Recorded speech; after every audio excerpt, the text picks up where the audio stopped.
to your point about stress, this is the perfect time for people to do like a meditation practice, right?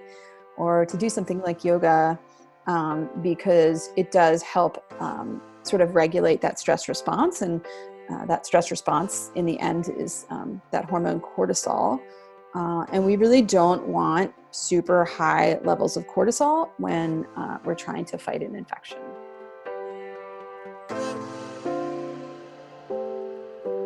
You're listening to the Wisdom for Wellbeing podcast, the show that blends science and heart to bring you evidence-based tips and tricks for cultivating a healthy, wealthy, and meaningful life.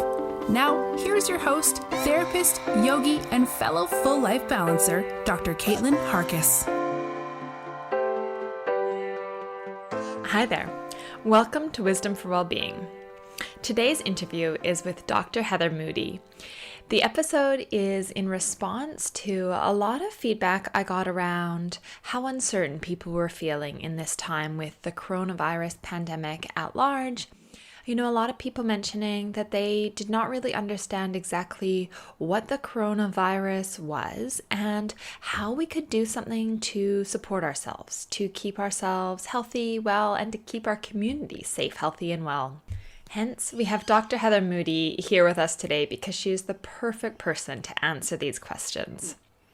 Heather is a board-certified physician and wellness entrepreneur. She is a specialist in allergies and immunology and is also trained in both functional and integrative medicine. She runs the Moday Center for Functional and Integrative Medicine in Philadelphia, Pennsylvania. The focus of her programs are on natural treatments, lifestyle, and behavior changes. Her special interests are in brain health, stress reduction, mood and fatigue issues, immunity, and gut health. She directs comprehensive programs that include advanced biochemical testing, health coaching, and nutrition coaching. In her free time, she loves to trail run, do yoga, and cook plant-based meals, in addition to spending time with her 4 rescue cats and dogs.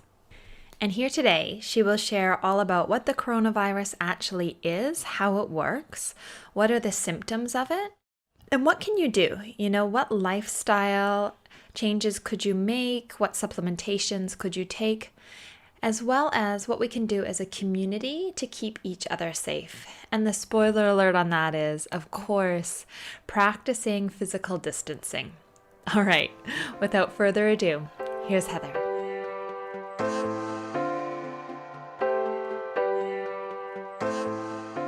Welcome to Wisdom for Wellbeing, Heather. I am delighted to have you here today, and particularly in this session, in this crazy time of the coronavirus. Thank you, Caitlin. Thanks for getting up so early in the morning. Well, thank you so much for, like I said, making time on very short notice to have this conversation.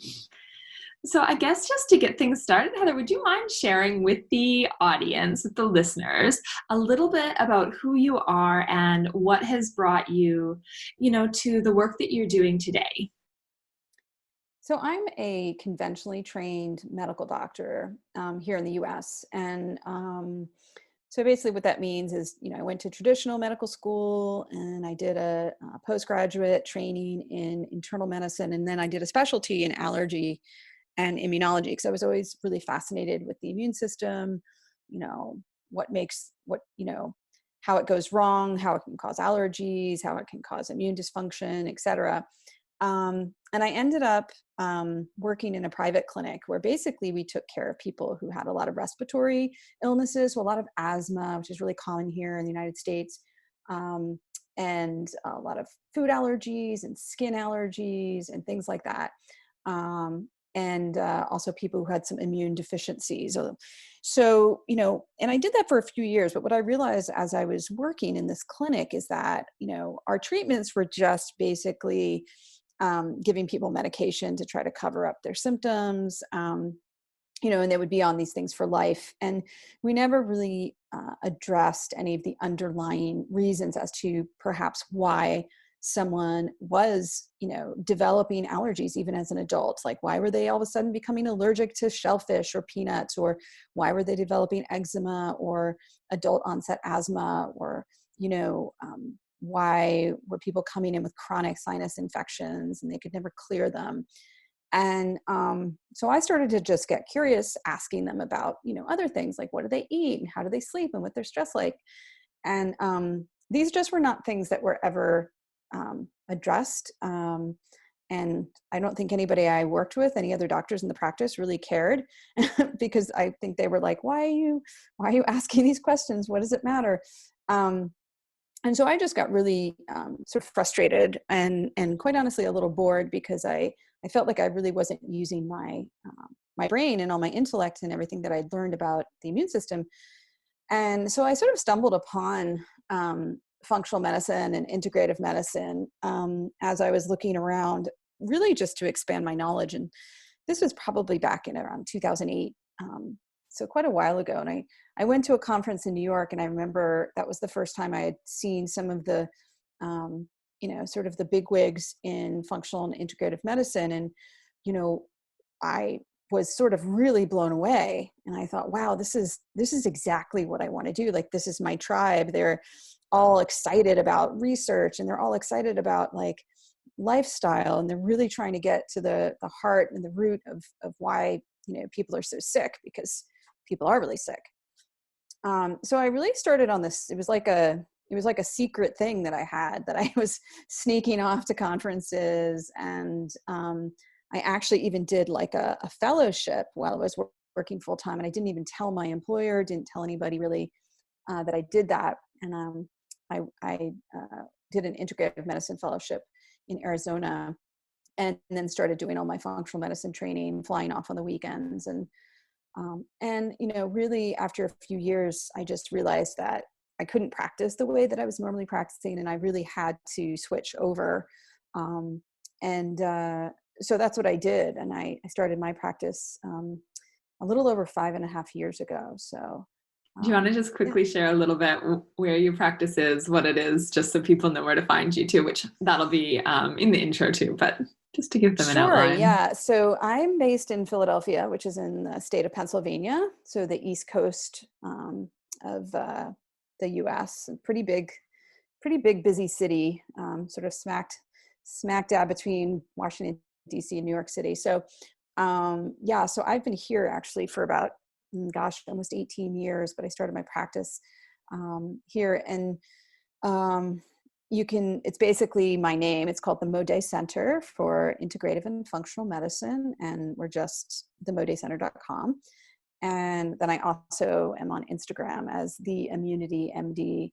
And so we post a lot there, try to give people just a lot of information about immune system health and how it affects a lot of other disease states and symptoms, and, what people can do to sort of, just really improve the function of their immune system overall.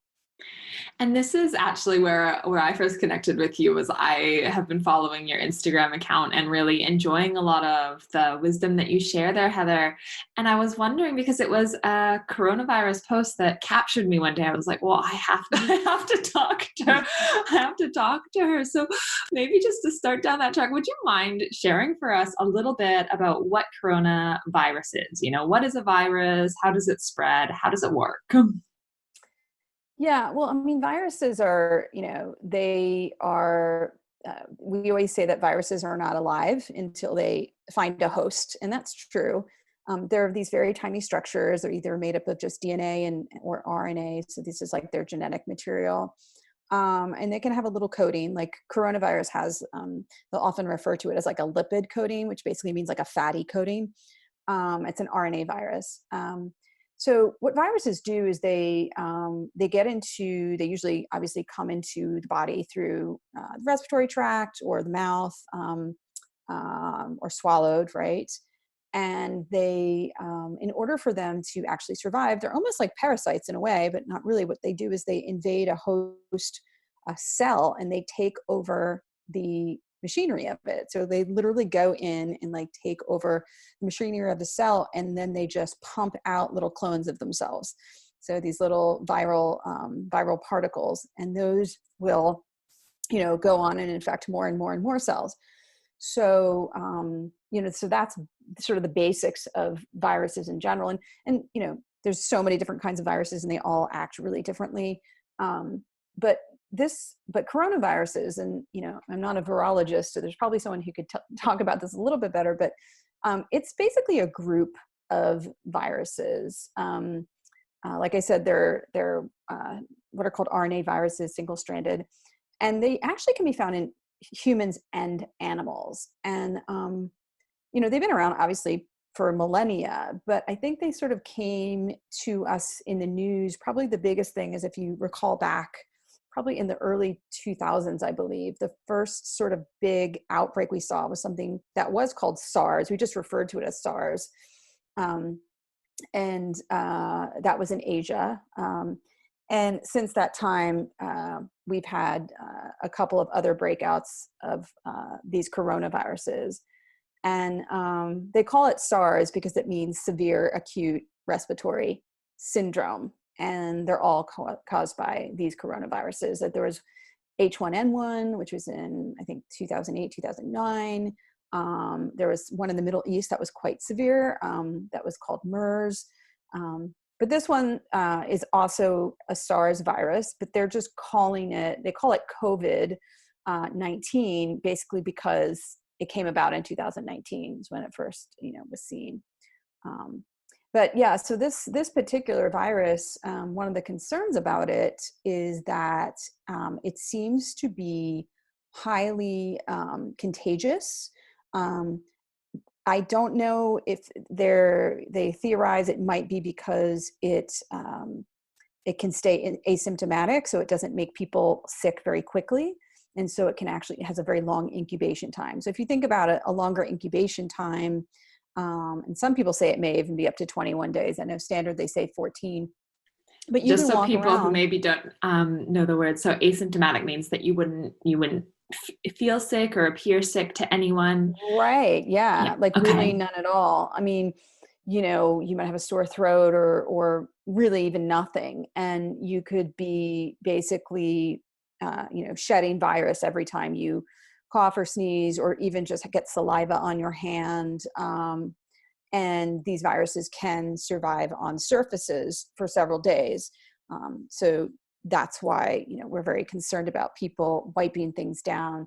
And so, you can infect, several people. If you have it, you can infect several people within a day or two, and then those people can then infect other people. So it's highly contagious. So that's one of the big concerns. The other concern is that SARS seems to can cause some pretty severe disease in certain populations. And so, it's so there's, some, depending on the country and depending on the population, it's probably somewhere between a 1% and 3% fatality rate. So of the people that are getting it, that are dying. And so, that's obviously extremely concerning now that it's spreading so much. Yeah, so you mentioned the sore throat, and I guess what I keep hearing about is a common fever. What are some of the common signs of the coronavirus?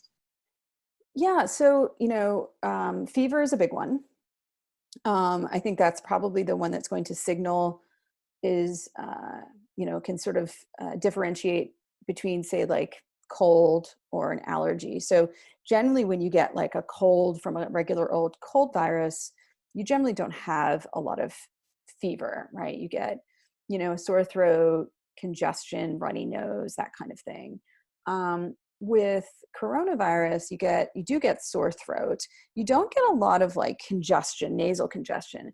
It's more of like those flu-like symptoms, the body aches. Profound fatigue is what I have read, is that that's a real hallmark. So people feel just completely exhausted, and they can spike pretty high fevers. So I think those are very classic. And people tend to stay ill for quite a while. It seems that even with sort of moderate infections, that people are sick for 10 to 14 days. They just feel really exhausted and sort of down and out. So yeah, it's not it doesn't sound like it's a really easy thing to go through. Okay. And so that might be some of the concern, is that it is so impactful, and that's in what you described as a moderate case. And I imagine in a severe case, that's where we see the hospital admissions increase. Yeah. Yeah, they're trying to delineate these different levels, like mild, moderate, severe, and then like particularly severe, because obviously they're telling people to stay at home, even if you have high fever and cough, and really only to reach out for medical attention if you start developing shortness of breath. Because at this point, at least, definitely here in the United States and definitely in Italy and a lot of these other places, they only have capacity for people who need supportive care, who need IV support or oxygen, or, eventually some sort of respirator, and things like that. So they don't, even if you feel pretty awful, they don't want you coming to the hospital. Well, that's actually a really important point to know, because I suppose, if we're not used to feeling so awful, it can be Hmm. a pretty scary experience in and of Hmm. itself. So what can we be doing, I guess, if we are unwell, but maybe to prevent our likelihood of getting unwell? Well, I mean, number one is, well, first of all, we don't know 100%, why some people get really sick and others don't. I mean, in the beginning, everyone sort of said, okay, this doesn't seem to get children sick, and young adults are probably okay. And this is particularly bad for people with, um, underlying conditions, and people who are elderly, say, like, I mean, even over 65, let's just say 65, 70. And that is true, is that people in the elderly community are definitely more at risk of having not a great immune response. And that has to do with the fact that our immune system does get, I'm going to say weaker. It's probably not a great word, but it's not as responsive or reactive as we get older for different reasons. And yes, a lot of older adults may have, say, heart disease or diabetes or something that might complicate the issue. But the problem is I think, and I know that this was the case here and also probably in Australia, is that there's a lot of people who are 30 and 35 and 40, who are getting sick and actually dying as well. So I know in New York City, the statistic today said that 50% of the people who actually have coronavirus are under the age of 45. So, so it's not like, you're protected from getting it. And then the other thing is, a lot of times we don't know if we have an underlying condition, right? Many of us go through life and just assume that we're healthy until we're not. And so there may be some issues that people are dealing with that they may not know. So I think there has to be like this blanket policy that everyone should take the same sort of, be as careful as everyone else and not feel that they're off the hook. So I think that's super important in terms of, in terms of what you can do, like not to get it. I think just pretty common sense, the things that have been sort of bandied around by most countries and most governments, and here in the US, the CDC, Centers for Disease Control. And that's the social distancing, 6 feet, because respiratory droplets can actually travel a long way. Um, Now we're in sort of a shutdown. So a lot of, all restaurants have been closed, all bars have been closed, all retail, anything that's not actually essential has been closed, to decrease transmission. And then, use of things like bleach and alcohol and other things to wipe down surfaces, wash hands. So all of those things, right? That's like the absolute most important thing. And then I would say second tier is, making sure that one has sort of an appropriate first line of defense. And so, in our immune system, we have, although it's extremely complex, we have what's called an innate immune response. And an innate immune response is like the first line of response. Let's just say like a virus, gets into your nose, let's just say it's a cold virus, and it doesn't mean you're going to get sick, because we have certain cells, so things that are called natural killer cells, that they can actually identify virally infected cells and kill them. And they sort of signal to other cells, these things called macrophages. They create these what are called cytokines, which are like these chemicals that can recruit other cells and can actually kill the virally infected cell before it starts to spread throughout the body. And so you've basically they've done the work before it's really spread, and then you never get sick. Okay. So that's the innate immune system. And I would say for that, there are some things that actually you can do. Number one is, and I think I put this in one of my videos I talked about, is sleep, right? So when we sleep, we actually have our strongest immune responses. And that has to do with hormones that secrete when we sleep. So melatonin, which is sort of like our nighttime sleep hormone, that when melatonin is high, we actually secrete a lot of what we call pro-inflammatory chemicals. So it actually helps our immune system kill things. So sleep is really, really crucial. So never skimp on sleep when you're sick or you think something's going around, because you'll be much more likely to actually get it. The other thing is, I mentioned, I did a whole video on alcohol and how excess alcohol actually really weakens a lot of our barriers. So our intestinal barrier and our GI barrier, which is one of the ways we can actually get viruses. It also does decrease the effectiveness of those natural killer cells and other immune cells in the body. So that's two things right there. Those are really good things, I guess, just in terms of, I'm thinking when people are stressed and anxious, which is what a lot of us would be experiencing right now. When we're stressed, our sleep often suffers significantly. Our good sleep hygiene often goes out the door. And also we tend to drink, I hear that they have like lines, for bottles at points, the same way they have it for toilet paper. So I think these are two really important things to keep in mind, that sometimes our coping mechanisms absolutely are not so helpful. And alcohol and sleep go hand in hand, don't they? Like if you're drinking, your sleep quality decreases, if I've got that right. Oh yeah, absolutely. It definitely impairs your sleep cycle. And people tend to wake up frequently. They wake up early. A lot of that has to do with blood sugar regulation, because when we drink a lot of alcohol, it actually really spikes our blood sugar, but then it drops in the middle of the night, and we have a little bit of a stress response. We have like a cortisol surge, a stress hormone surge in the middle of the night, or maybe like 2-3 o'clock in the morning, and that's the cause of like, I had too much to drink last night and I woke up at 3 o'clock in the morning and my head is like, I feel nervous or anxious, or I just can't get back to sleep. And that's actually a stress response. It's a blood sugar response.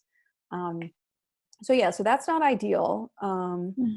And, to your point about stress, this is the perfect time for people to do like a meditation practice, right? Or to do something like yoga, because it does help sort of regulate that stress response. And that stress response in the end is that hormone cortisol. And we really don't want super high levels of cortisol when we're trying to fight an infection. Right? Okay. So finding ways to manage that stress is going to be really helpful, probably just in terms of us feeling like we're, I know you're going to give us a few more tips, but like we're able to do something, but also it'll manage the cortisone, which will affect our immune system as well. And maybe, the research I've seen around like mindfulness and yoga, they're all really highly correlated with sleep, I guess quicker onset. So that's interesting overlaps. Yeah, and it's been really great because I know a lot of organizations, a lot of companies that are like these meditation online companies are offering these free, they're doing all sorts of free offerings and and free meditations. If you search around on the internet and on Instagram, you see a lot of people are coming together and doing like these meditations, sort of like offerings that everybody can join in. And I think that's really cool because, it is true that we tend to feel very isolated when we are under this sort of like I don't want to call it quarantine, but, this social isolation, especially if you live by yourself, and you don't have that outlet, and it's very anxiety producing. It causes a lot of loneliness. And so even doing like a group meditation online, I think is really, really cool. And I know that a lot of individuals and companies have come together and they've made those offerings. And I think that's cool. That's great. Yeah, so listeners, find something like that, even something that some perhaps local to you, have the connections, if there are already connections you have in your Yeah. community, different, I know yoga studios are doing meditations around Oh, here because they've absolutely. all moved to Zoom. So Hmm.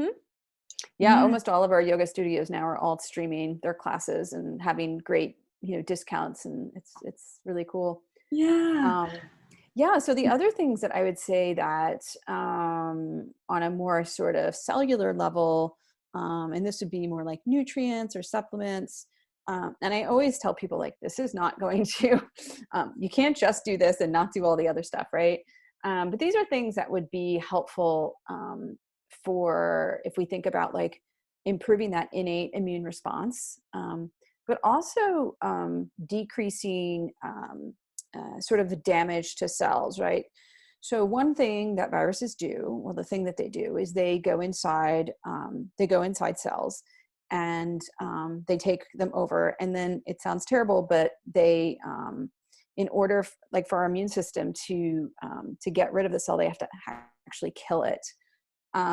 And so there tends to be a lot of like tissue damage. And this is where we're seeing the issue in the lungs in these very, very severe cases. So a couple of things that you can think about are antioxidants. And antioxidants are basically substances, a lot of different vitamins that can sort of counter that damage, so that free radical damage. So it can help cell membranes sort of heal themselves or withstand that damage. And the nice thing about that too is that it doesn't. The less damage you have, the less likely you're going to trigger more and more and more immune activation, which is what really gets people in trouble in the end when they have these very severe cases of the COVID. So antioxidants would be things like vitamin D, like our sunshine vitamin, vitamin A. Those are two big ones. And of course, vitamin C. So those are like three, super, super important things. Other things that can help that are a little bit more, I would say, unusual or esoteric, but these are things that can also really support our innate immune response. A lot of these are mushrooms, and I'm a big fan of medicinal mushrooms. I actually just did a mushroom podcast last week, and we talked about this. We talked about COVID-19 and mushrooms. And actually, if you go on my Instagram, you can. I think it's like I posted about it maybe like 2 posts ago. But there are a couple of different medicinal mushrooms that are really super awesome in terms of improving the cells that are involved in that innate immune response. And they're known to be very good antivirals. And 2 of them are reishi, which is a really important one, shiitake, and then something called maitake mushrooms. And so you can get those in extracts and pills and things. You can also eat maitake mushrooms. And then other things are 2 herbs that are found more in, like, I would say, the Chinese pharmacopoeia or herbal Chinese medicines. And one is astragalus. And then the other one is probably the least known, but it's one that I really love, and it's called andrographis. Andrographis. And you'll often see that in certain sort of immune mixtures of herbs or in certain tinctures. And so that's one to look for as well. Okay, I will make sure that I get the spelling from you for these and have them in the show notes so that listeners Sure, yeah. can make sure they look it up. So it was the antioxidants that you that you highlighted were the vitamin D, vitamin A, and vitamin C, Mm-hmm. and then the antiviral mushrooms being the reishi, the shiitake, and the maitake, and Mm-hmm. the herbs being astragalus. Am I saying that right? Astragalus, yeah. Astragalus, And andrographis, yeah. andrographis. There's Beautiful. So actually there's a company called Pure Encapsulations, which I'm pretty sure that you can get in Australia. It's been selling like wildfire here, so I don't know, we but can put it in the show notes and see if it's like our toilet paper all sold out. I know. So Pure Encapsulations actually makes a product called Innate Immune. So it focuses on the innate immune response, and so it has those particular things in it. Um, so that's, I would say that's a really good one. They also have another one called TH1 support, which is also that's also an immune support for the second part of our immune system, which is called the adaptive immune response. And TH1 support has some other really important necessary nutrients in it that can be helpful for just improving our cellular response to viruses and even bacteria. So with the adaptive immune response, how do Mhm. we improve that? So, you know, basically, sort of the same way. Okay. The the other thing is also you want to make sure that your gut is really healthy. I think I talked about this in my post that I put up yesterday. Many of us sort of ignore our gut health when it comes to immunity, but that's the exact opposite of what we should be doing because 70% of our immune cells are actually in this area just located right next to our intestinal tract, and it's called the GALT, the gut associated lymphoid tissue. Of course, we have, white blood cells circulating around and we have them in our lymph nodes and things like that. But the bulk of our immune system is actually right down near our gut. And so if we do not have a healthy barrier, so again, if we're really stressed out, we're drinking lots of alcohol, we're taking lots of medications that weaken our gut lining, we're going to tend to have an immune system that's already a little inflamed and not in a good way. In a way, it's going to weaken our immune response when we need it. I always advocate, making sure that you take a really good probiotic, that you try to eat a lot of fiber and have a lot of fermented foods. So those are natural, fermented foods like sauerkraut and kimchi and kefir, which is a fermented dairy product. Because then you're going to be getting the natural protective bacteria. And that can be really, really helpful in terms of supporting our immune response and actually improving that, what we call an adaptive immune response. Beautiful. So a good probiotic, fiber, and fermented foods to sort of support the adaptive immune response and enhance our gut bacteria, or the good gut bacteria, pardon me. Yeah, the good gut bacteria is so important for so many different things, but definitely immunity. People who have what we call dysbiosis, which is basically just means imbalanced gut microbes, and that could be, bacteria, virus, yeast, whatever. But when we have an imbalanced gut microbiome and we don't have some of the good healthy bacteria, and maybe we've got some less healthy bacteria there, we tend to have more inflammation. We tend to have more tendency towards autoimmune disease.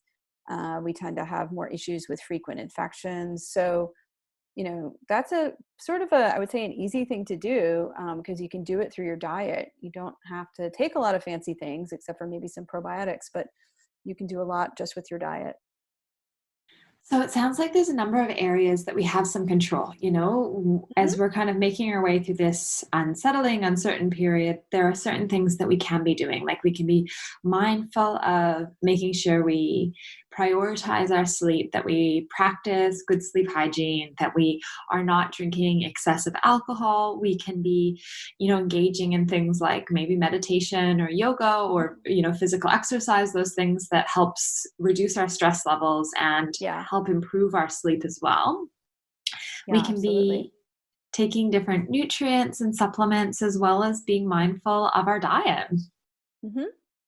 Yeah. I mean, I think these are all great things. I mean, those are things we should be doing all the time, right? But Of course, sometimes we need a bit of a push, don't we? well, I think it is true. It's a wake up call, and I think it's sort of a scary wake up call, especially when, like I said, I was referring to these young people. And I mean, I consider myself young, even though I'm not. I'm sort of in the age between. I'm in the bracket between, right?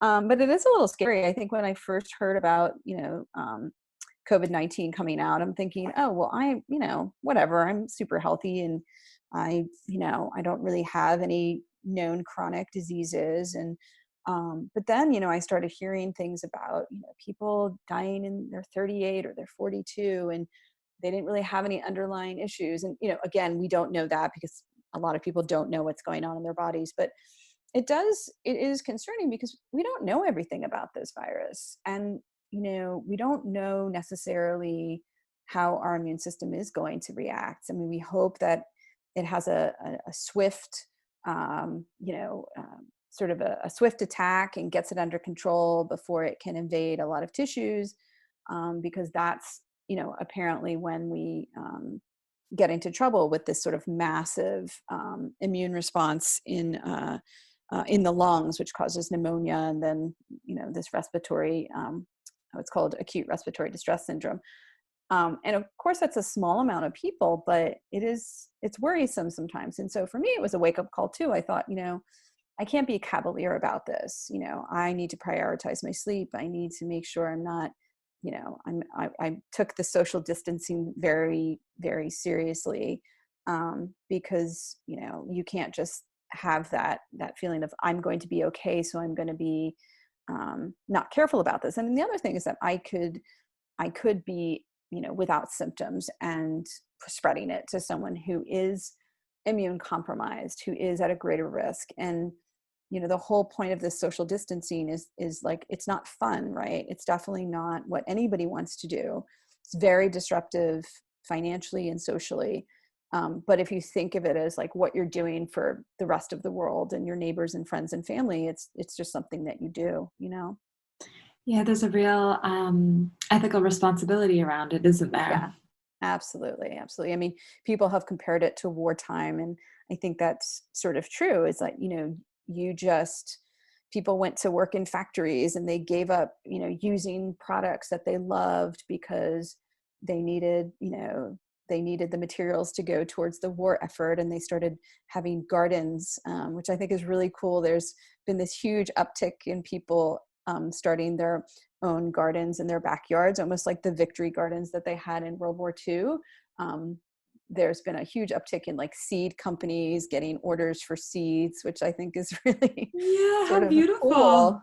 It's a really sort of nice way plus it's a way to get outside, right? It's turning, so where we are right now, we're just coming into our spring, in the, it's almost April, so it can be slightly chilly, but where, the flowers are coming out and the trees are blooming. And so this is the perfect time for people to get out in the dirt and, start planting. So, Well, yeah. that's probably a nice way of getting out and taking care of oneself as well. Is maybe that's something we could add to our list: finding unique ways to get out. Maintaining the social Yeah. distancing, but finding ways to get outside and get that vitamin D naturally as well. Yeah. And I think that is true because you can't stay inside all day long. You have to get outside. And so that's a perfect way to do it. I mean, gardening is very therapeutic. It's very calming. And if you can do it, even if you have a little plot of land, or even if you have just a patio, Balcony. you can, yeah, you can plant some things in pots and watch it Yeah. grow. So People can connect with you. We talked about via the Moody Center as well as on Instagram. When we were talking before, you mentioned that hopefully in the future you might have a few online courses up for people. Like, yeah, is yeah. there any other way that we can reach out and soak up more of your wisdom?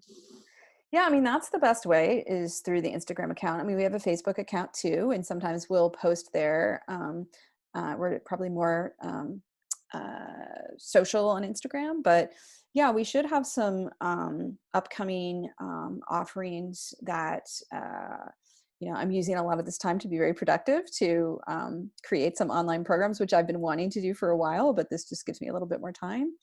So they're going to be focused on, definitely some immunity, but I have a big interest between, our immune system and inflammation in general and how it affects our brain and our energy. So that's one of my big interests. So we're going to be launching sort of like a better brain program for people who, just fight with brain fog and anxiety and fatigue and really sort of want to improve their health in that regard. And it's going to be really focused on improving inflammation through gut health and, nutrition and habits. And that's something that we can do online. So hopefully I'll have that up soon, and it's going to have, group coaching with me, and it's going to be, I think it'll be really great. That sounds amazing and quite timely. So how interesting absolutely. that you have the time to work on it now, but probably something we're all more aware of than we might have been prior. So I'll put the links to all of this in the show notes, and when that program is up, just let me know and we'll add it so listeners can keep checking Absolutely. back. Yeah. Thank you so much. Well, thank you so much for your time today, Heather. It was a wonderful conversation, and I know I learned a lot. So thank you for taking the time to educate me. Thanks so much. I really appreciate it. It's great to, I was saying today, it's so great to meet people from all over the world. And that's one of the things I absolutely love about my job now is I get to talk to people who are interested in health and wellness just everywhere. And I just think it's so cool. It's just such a great community. So I welcome the invitation. It was great to meet you. Yeah, absolute pleasure. And so thank you very much for myself and all of the listeners, and we're wishing you well. Well, I hope that you found that interview as informative as I did. I think it's really helpful to understand what exactly the coronavirus is, how it works, because then we better know how we can keep ourselves and our communities well. I think it's also really important to note that there are things that we can be doing. Obviously practicing physical distancing, washing our hands regularly, not touching our faces, but also, monitoring our sleep, making sure we're getting enough sleep, making sure that we are putting things into our body that are going to be healthful and helpful. So please reach out and connect with Dr. Heather Moday on Facebook at Moday Center and on Instagram at the Immunity MD. I'll be putting the links to her social media account in the show notes, as well as her webpage, themoodycenter.com. In addition to writing down the fancy names of the mushrooms, the herbs, and all of the supplementations that Dr. Moday recommended here today. So head to the show notes at wisdomforwellbeingpodcast.com. I'm wishing you and yours well.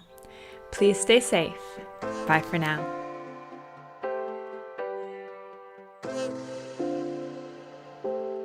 Thanks for joining us this week on the Wisdom for Wellbeing podcast. Please visit drcaitlin.com to connect, find show notes, other episodes, and to subscribe. While you're at it, if you find value in this show, we'd appreciate a rating, or perhaps simply tell a friend about the show. Wisdom for Wellbeing is not a substitute for professional, individualized mental health treatment.